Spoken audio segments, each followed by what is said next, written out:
So just so you ladies know, when you're on Facebook, it's got about a 20-second delay. So you may want to just like mute it if it pops up on your Facebook, because otherwise you'll be hearing yourself in echo, and it's kind of crazy. Love it. Right?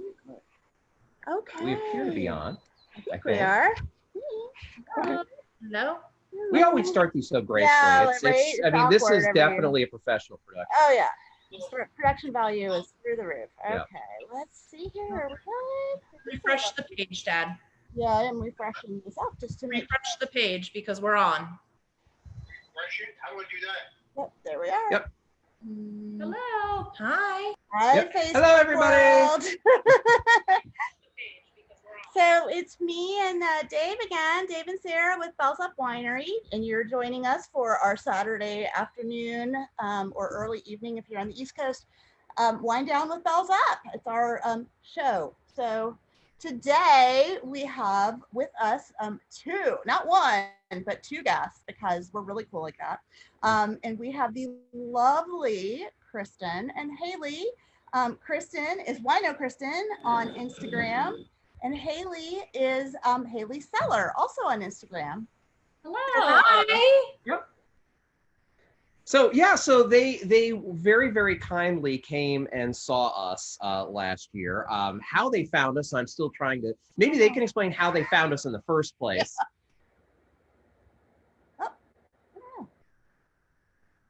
Yeah. Oh, you're muted. Technical difficulties. Oh, sorry about that, guys. We're showing you muted.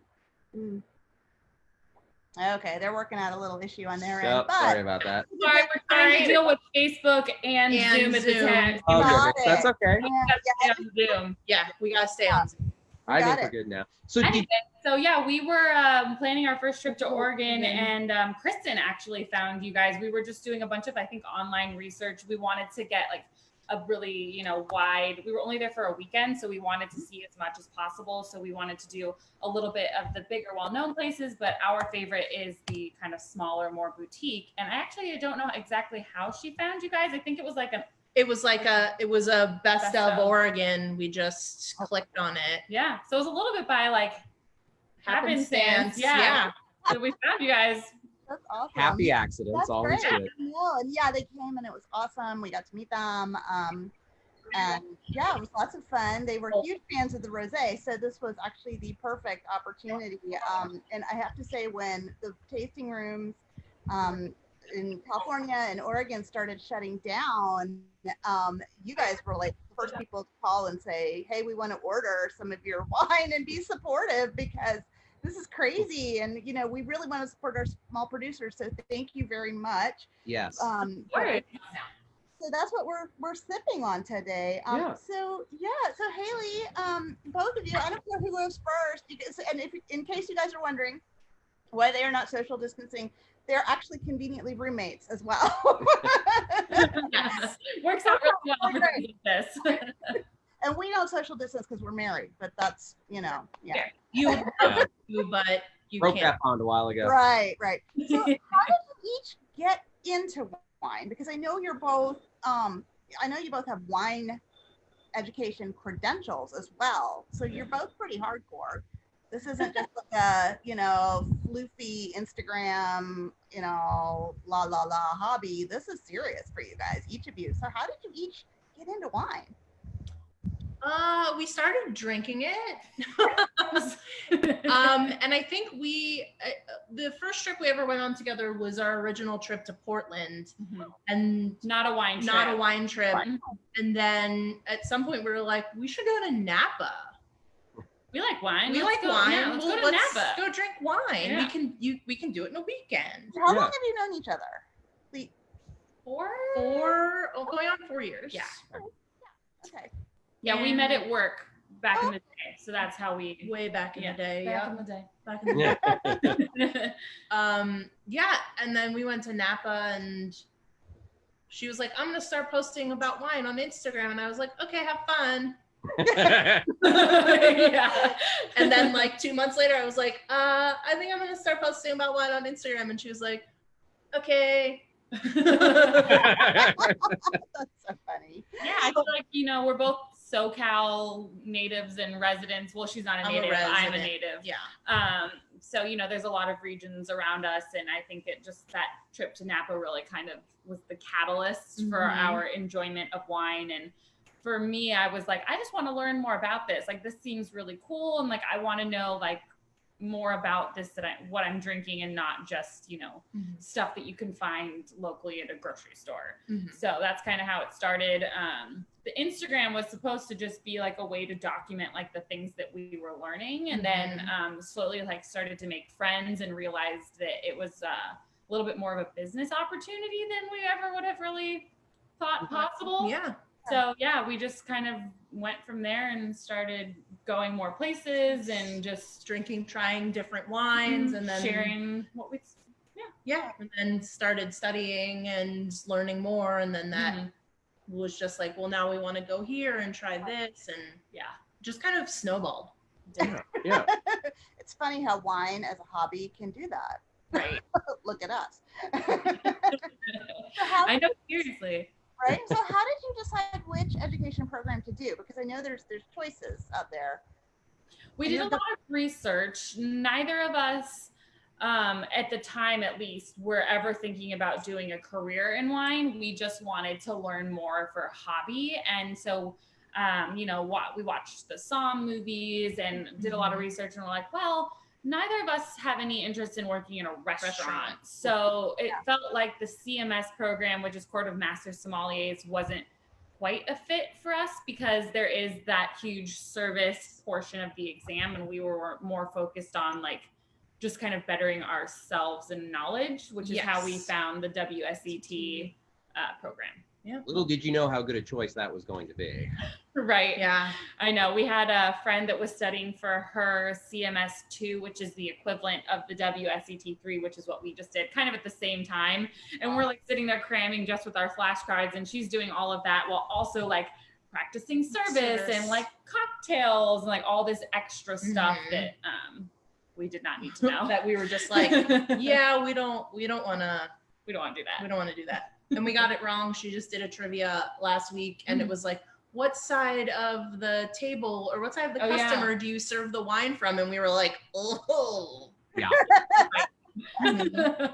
Right side? Is it really? Right side. We both put left because we were like, oh, well, maybe you like, but nope, that's wrong. That's Wrong. I would have been so horrible at that. Yeah, I mean, because I just don't care. I mean, I'm trying to figure out why people care about which side of the plate. As long as it gets in the glass, somehow, does it really matter? Right. Yeah. A lot of like documentaries and things that I've read like really make service like an art form, and it's more about like respecting the wine and respecting the guests. So it's like, it's silly, and it kind of is like, you know, more in like older traditions, but it is more like a way to like honor this experience, which is kind of weird. Yeah, but most people, I'm sure, in a restaurant there, and you're like, and here's the bottle, and they're like, great, put it in the glass. Well, especially in this country, yes. Right. But you're like, and this was aged in, and they're like, but it's not in my glass. My glass. Yeah. Right. Like, okay, but has that impacted like what you like? I mean, going through the education, has your palate changed, or do you now have like a preference for, of course, Oregon rosé? But obviously. Right. But how has that like impacted your own like personal, like if you're not drinking because you're cramming to study, but like, you know, if you're going to go and pick out something, has that impacted your choices? Yeah, I mean, for me, so. Absolutely. Like the learning, and also people on Instagram, which I think is so fun. Like people that we know and trust in the Instagram community, they're like, guys, like I'm trying this really awesome new rosé from this cool little place called Bells Up, where like maybe I would have never heard of you. Actually, we had an Instagram friend come to you guys because Kelly. of Yeah. so it's like, you know, kind of a fun community. We start to like, you know, learn about what other people's likes and tastes are, and like, we should try that. Yeah, I You think bought wine yesterday from a Instagram live. Yeah. She was like, oh, that looks good. Yeah, and the Instagrammer who was doing it with the winery is studying wine at, I think, UC Davis. Yeah, I think So that's a serious Yeah, That's Davis, the one. the preeminent viticulture and enology programs in this country are through UC Davis. Yeah, that's wow. Yeah. Yeah. So I was like, well, like I think her opinion's pretty Solid. So but definitely, if we're going up to like the first time I went to Paso Robles, one of our Instagram friends goes up there all the time and had been posting about a couple of places. And I was like, when we were making a list of where we want to go, I put a couple of his recs on the list and we loved them. So I think that's what's great. And I think, I didn't really know a lot about wine before I started studying it. Okay. And it's definitely broadened my horizons in a way of being like, oh, I just don't like white wine or something like that. Right. Whereas I'm like, no, I don't like white wine that's sat in French oak for 15 months. I prefer, neutral oak or stainless, things like that. Right. It's just helped me define what my taste in wine is. So I know when I'm going somewhere and they tell me this was in French oak, I'm going to be like, all right, this is going to have a lot of vanilla and oak on it. And it's not going to be my favorite, but I'm not ever going to not try it. And you know why it's tasting like that. So you can inform your decision of like, oh, well, I know that I don't love, tons of new French oak in Chardonnay. So if people are telling me that, then I can kind of, know what the expectation is going to be. Right. Know what I'm getting, basically. Yeah. Yeah. And then you get to kind of make that determination because as you go on in the process, you learn how you understand how that well-made wines are well-made wines, even if they're not your personal jam. Exactly. Correct. Yes. Yeah, that's true. Very cool. Cool. Yeah. So I know you just opened your bottle. You guys have been like posting pictures of it going, we can't wait to open it. We can't wait to open it. We open it. So what's the verdict? Is it as good as the one that you fell in love with the last time? Which I don't remember what year that one was. That was been We 18. didn't get to taste We it. barrel tasted it. Yeah, it was barrel tasted at that point, yeah. Oh my It god. was barrel. Yeah, it was bubbling away. So this is our very first Bells I Up think Rosé. it's similar to what we tasted in barrel, even though that may have been the vintage before. Right. Yeah. The 2018. This is the 2019.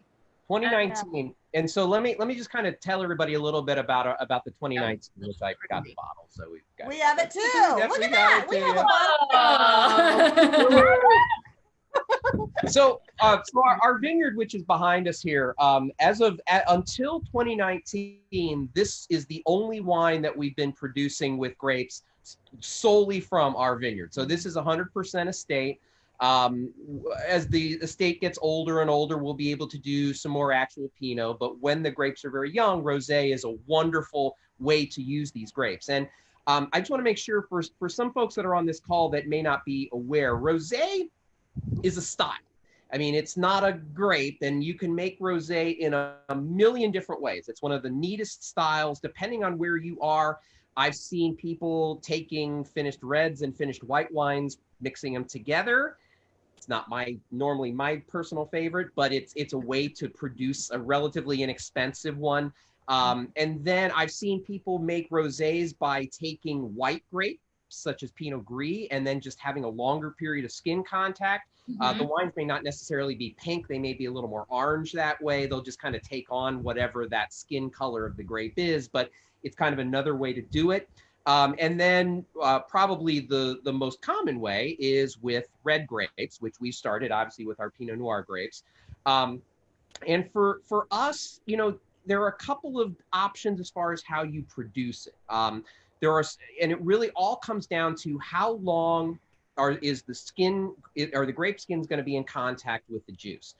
The longer you leave the skins in contact with the juice, the deeper, the darker the color is going to get, the deeper, the darker the flavor is going to get. So for me, my rosés are kind of more Spanish style than French style. So they're going to have longer skin contact. In the case of this wine. Actually, you should make them guess. Okay. How many hours do you think this sat on the skin? That's your W set. No. do you even discuss that when you're talking? Probably not.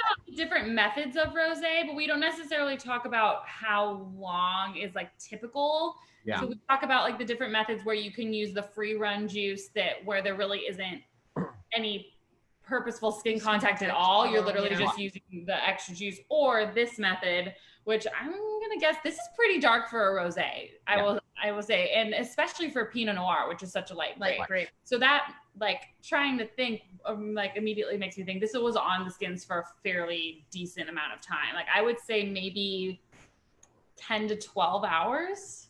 48. Wow, that's crazy. Well, that is, and a lot of it has to do, and it's I was going to say something when Sarah was talking. One of the big things it depends on too is what is the red grape that we're talking about that is making rosé. Because you can make rosé out of any red grape, and the bigger the grape, the shorter period of time it's going to take to get the deeper colors and the bigger flavors. Pinot being a lighter, gentler grape, it just means it's going to take a little longer. right. Which is not a problem. But for me, I'm kind of looking for this combination of color and flavor. So really, it's just kind of pulling samples about every 4 to 6 hours. And normally for me, 24 to 36 hours is my normal time. Well, and it finally hit that perfect color at 36 well, hours. I was about to say that. But, so the problem was, well, a couple things. The 2019 vintage was a much lighter vintage. We had a lot of rain in September that softened everything up. Not a problem. It just meant that it's going to take a little longer to get that extraction in terms of the depth of flavor and the color. So what happened was it took at about 40 hours. It was where I wanted to see it. The only problem was that was about 11 o'clock at night. And if there's anything that I've learned in small batch winemaking productions, it's nothing good happens after 11 o'clock and then at night. Was it 2 a.m.? Yeah. Depressed, Yeah. wrong. So I kind of looked at, I kind of looked around and we thought about it a while and said, you know what, we're just going to let it go till tomorrow morning, because trying to get through, and because for me, in addition to that, Hayley, what you were talking about was, you're exactly right. You can do it with just having juice, but what I do is I dedicate actually a certain portion of my grapes to this. So in addition to having that free run, I will also take the skins and I will give them a very light press. So it's all going to get done, which means that the press process is going to take a while too. You start to add the hours that takes, and now if you're not starting this process at 11 at night. So Right. happens a lot of times with winemaking. There are these very real world considerations about needing sleep and having to get your daughter to school the next morning. And You need to just speedy rest. That's what it was. yeah, I don't. Yeah, that didn't work. You can tell. But so yeah, and so this, and I, you all know me. I'm a storyteller. Well, this wine, my goodness, every year there's always a wine that acts like a little brat, and this time it was the rosé.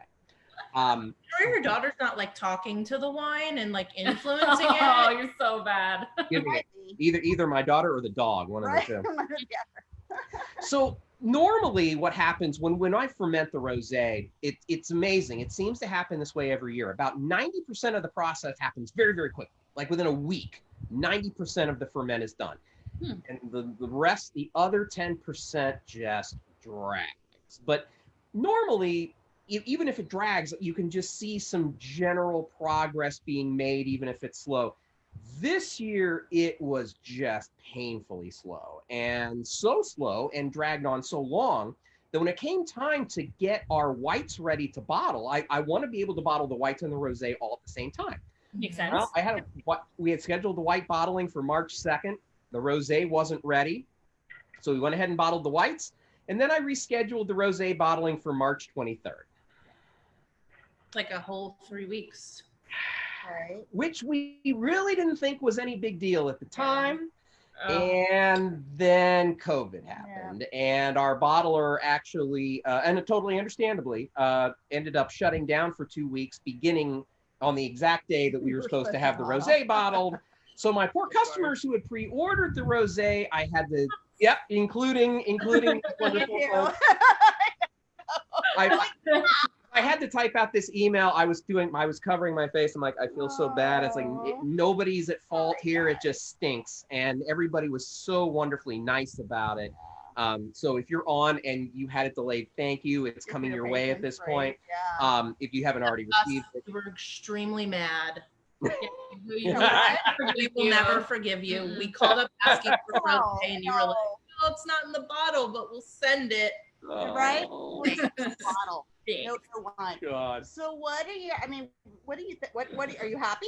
Like, I hope you're happy. Absolutely. Yes, very happy. Really quick before we taste it, I have one question for Dave. Why do you choose for grapes such as Pinot Noir that is characteristically so light? Why do you choose to make it so dark for rosé? What is the thought process behind that?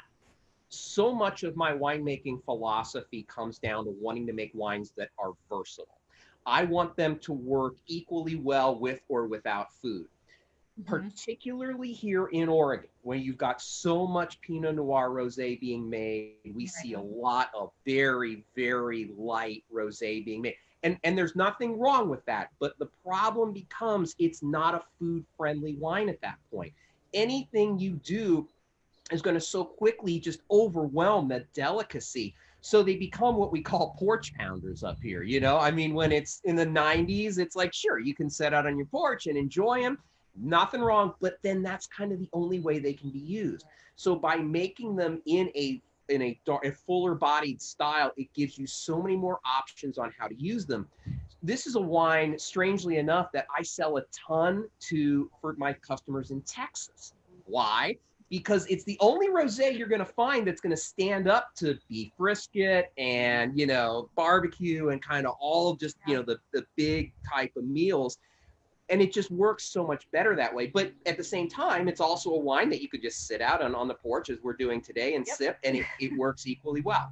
Yeah, absolutely. Yeah, that's actually what I was thinking. And like, small sidetrack, because, you know, we called you because we wanted to support small businesses in this time.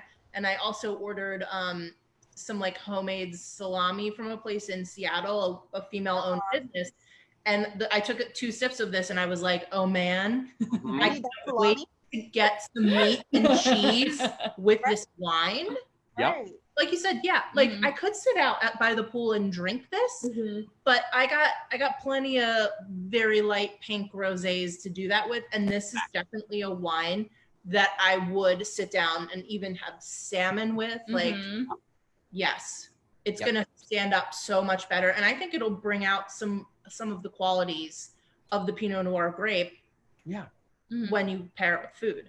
Yeah, absolutely. Yeah. And I'll also say that the fruit profile on this rosé has always been very interesting. The 2 Pinot clones that go into this are Pommard, which is one of the heritage clones. It's I call it the Merlot of the Pinot world because it works so well as just kind of that base clone. It's center palate. It's the anchor, I think, for so many wonderful wines, and you can build around that with other clones. And the other one is called 667, which it's a Dijon clone discovered by the University of Dijon. The way these grapes tend to manifest themselves on our property is the Pommard kind of has been giving us a lot of the red fruit, the strawberries, the raspberry character, but often it takes a little more time for that to develop. The first thing we tend to see is the 667, and the 667 is as watermelony as it gets.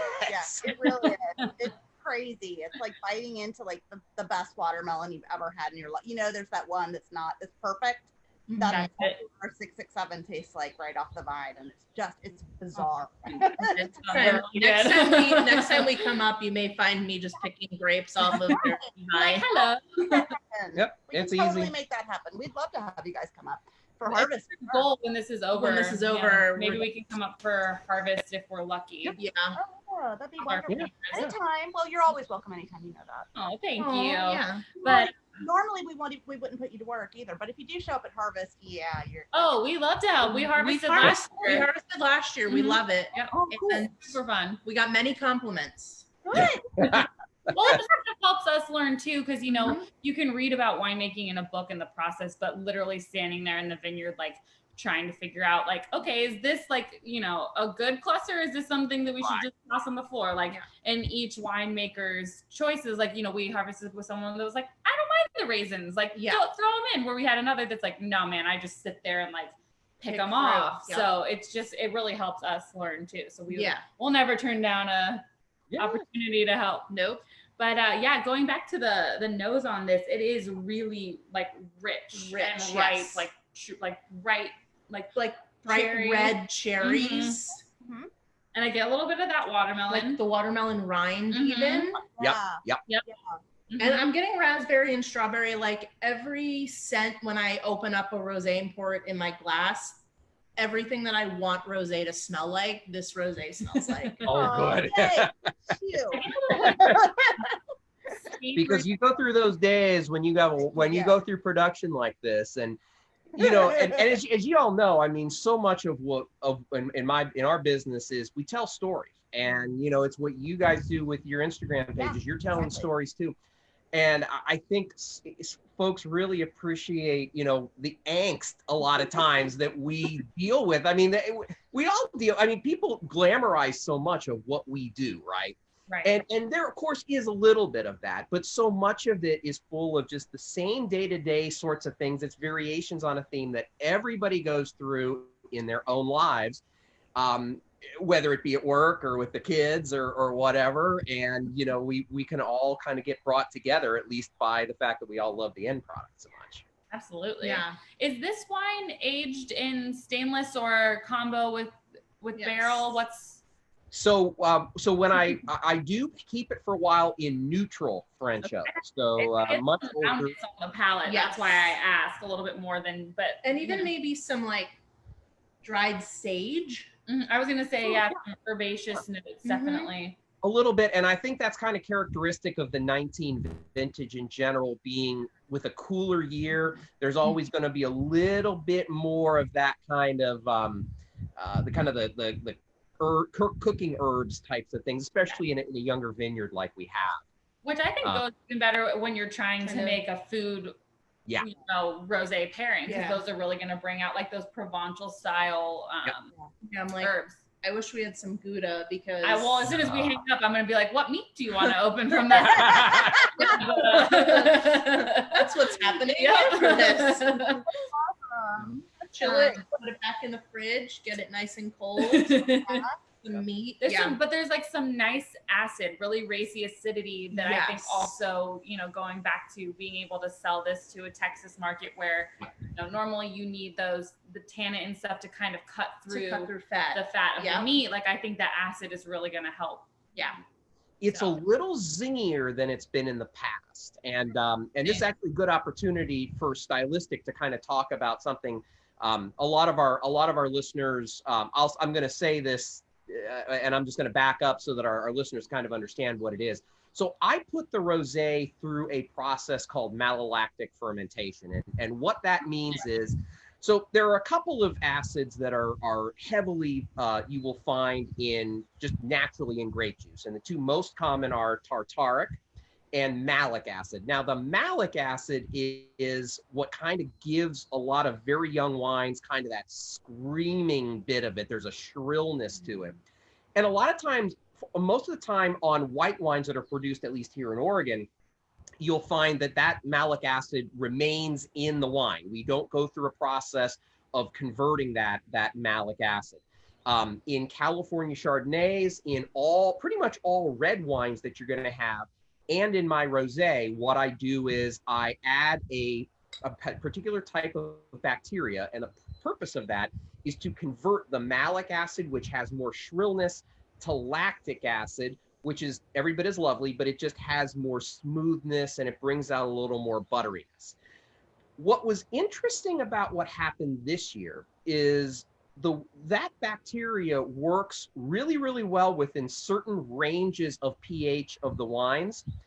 And because we had this cooler vintage, the pHs were at the very bottom of what it could do. Oh, no. So we got almost all of that malic acid converted, but not quite. And so kind of that zinginess is that tiny little bit that is left, but that, you know, you always are making a decision. It's like, okay, you have this little bit. Is this a problem with the wine? And ultimately it blends so well that we said, you know what, that's fine. It works. It's like you said, and it's going to have those benefits, particularly with food. Yeah. You're exactly right, I think. It's going to make it, you know, a lot more usable in that situation, even than it might otherwise be. And again, it's just kind of part of how it goes sometimes, you know. I mean, it's the nature gives you what you give. I mean, I'm a fan of zing, or I think a technical term is zippy. Yeah. Yeah. Is that actually a Is that technical a technical term? See, we don't do technical don't terms, do so we rely technical on you guys to set us straight. Yeah, but it's the same thing. And I like that on a rosé because like it's, you know, it's not boring. It's not, you know, and we've had this discussion a lot when you think you know what a wine is supposed to taste like and it tastes different, Right. that can be abrasive to people. And that's, I think, where I'm like, no, I want it to taste different because the climate's different every year. Yeah. So like you said, the pH was lower, so the Malo didn't take to the extent that it maybe would have in 2018. Mhm. And I think tasting the differences is one of the things that I learned that I like about wine. Mhm. You know, I don't want to just go buy a grocery store wine that I know is molded to taste the same way from year to year because that's what people expect. And a lot of people love that, and that's Cool. that's Yeah. that's totally cool. But that's, I think, where I kind of, you know, the road forks. Yeah. And I'm Well, I going, think the nice thing about, you know, kind of being a really, really small production place, we get the type of customers that you've just described. I mean, we get the people that want to see those year to year variations in, you know, just how it turns out. It tells that story of what nature gives us, and it gives us the opportunity, of course, to tell those stories as well, which, you know, it always makes it interesting, at least. Yeah. Absolutely. I think I have one of your 2017 Pinots and then the one we just got. So I'm really excited to Cool. do a little side by side. Yeah. Yeah, the 17s are gorgeous. They're tasting now, great, they're which is good because we just sold out of the 16s. Yeah. So it's fortunately the 17s are all the Pinots are tasting really, They really great finally- right now. Yeah, they finally came into their own. What is your guys' typical case production? 500, roughly 500 to 550 annually. We're That's tiny. We are one of among the smallest. We're the smallest, I believe, in the region that has their own tasting room. And dedicated production facility So now. since- Yeah. Since you've been here, we built a production facility next door to the original building that you were in. So that's where we actually made the wine in 19. We did everything here except bottling, basically. So Yeah. for the Amazing. first time, so for the first time, we were able to do everything here, which was amazing, and so much more convenient. Dave can roll up had to go to the punch down in his pajamas, at 11 o'clock at night if he wants. I was clothed. I promise. And he's wearing pants today, and so am I, by the way, just in case. And, Love it. We're also wearing pants. That's good, yeah. And since apparently that's a thing on Zoom, so. We did debate it. Kristin was like, "Do I need to wear pants?" And I was like, "No, just like on the off chance." I mean, I had shorts on, but yeah, I was not like no pants. It But wasn't like a no pants cute situation. pants. It was like, do I have to put on pants that if they're visible, they're acceptable? Yeah. Oh no, this is not that kind of Yeah. Nah. You know? No. When I'm getting on my work video conferences, I'm like a here up. So Right. Yeah. Did I just wake up? You'll never know. Yeah. And just kill the camera. You're No good. doubt. No doubt. No doubt. Yeah. Well, thank you, ladies, for joining us. We didn't want to keep you from your meat. Thank you for having us. It was so nice to virtually see you guys again and catch up. Oh, it's a pleasure. We can't wait to see you. Yeah, come back. We'd love to host We'll be back. We would love to. We want to. Yeah. We're getting some word that maybe within the next couple of weeks that Oregon wineries will be able to begin that opening process. Fortunately for us, being as small production as we are, and we've never get big crowds anyway, and we only are by appointment, it really won't change a whole lot on our end. Yeah. But it'll, we'll let everybody know as we're getting closer, but it certainly sounds like we're making progress, and hopefully in a couple weeks, but like I say, we'll see. And, when Governor tells us, we'll be ready to rock and roll.